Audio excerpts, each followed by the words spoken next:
There are degrees of madness. And the madder you are, the more obvious it will be to other people. Most of my life, I have hidden my madness within myself. But it is there. For instance, some person will be speaking of me, of this or that.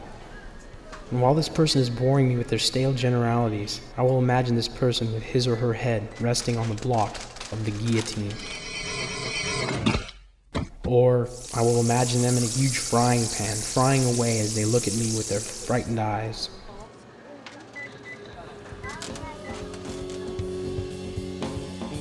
I simply have problems with human beings. The animals I love, they do not lie and seldom attempt to attack you. Most of my young and middle-aged life had been spent in tiny rooms, huddled there, staring at the walls, the torn shades, the knobs, and the dresser drawers. I was aware of the female and desired her, but I didn't want to jump through all the hoops to get her. I was aware of money, but again, like with the female, I didn't want to do all the things needed to get it. All I wanted was enough for a room and for something to drink.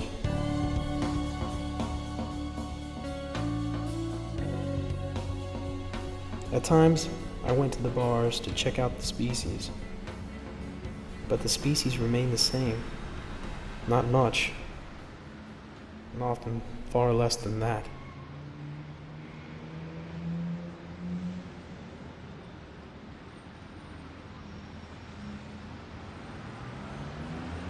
In all the cities, I checked out the libraries, book after book. Few of the books said anything to me. They were mostly dust in my mouth, sand in my mind. None of it related to me or how I felt, where I was, nowhere. What I had, nothing.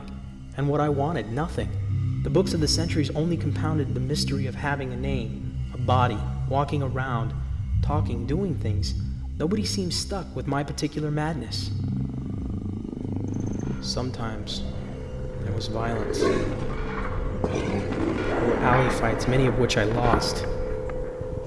But I wasn't fighting anybody in particular. I wasn't angry. I just couldn't understand people, what they were, what they did, how they looked. I was in and out of jail. I was evicted from my rooms. I slept on park benches and graveyards. I was confused, but I wasn't unhappy. I wasn't vicious. I just couldn't make anything out of what there was. I was screaming, and they didn't understand.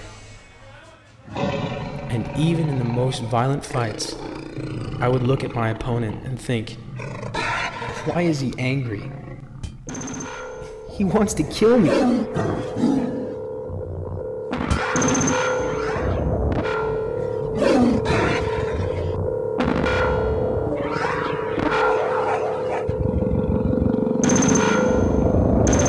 People have no sense of humor.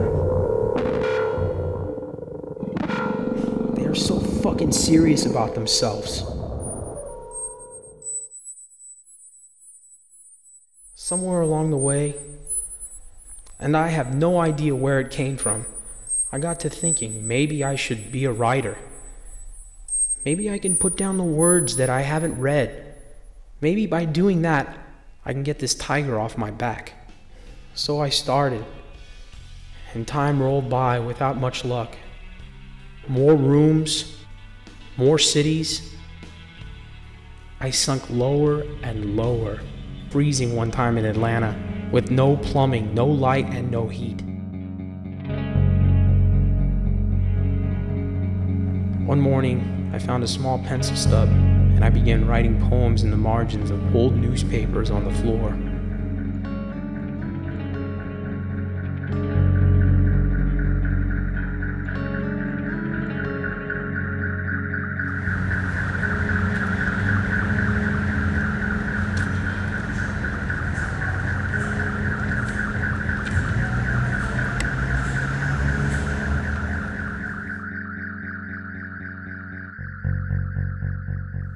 Finally, my first book appeared, a small chapbook of poems.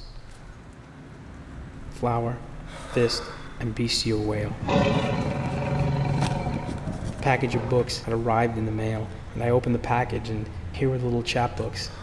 I was on my knees, and I picked up Flower Fist, and I kissed it. That was 7 years ago. I'm still writing. In the first 4 months this year, I have written 250 poems. I still feel the madness rushing through me, but I still haven't gotten the word down the way I want it. The tiger is still on my back. I will die with that son of a bitch on my back. But I've given him a fight. And if there is anybody out there who feels crazy enough to want to become a writer, I say go ahead. Spit in the eye of the sun. Hit those keys. It's the best madness going. The species cry for light, and gamble and laughter. Give it to them. There are enough words for all of us.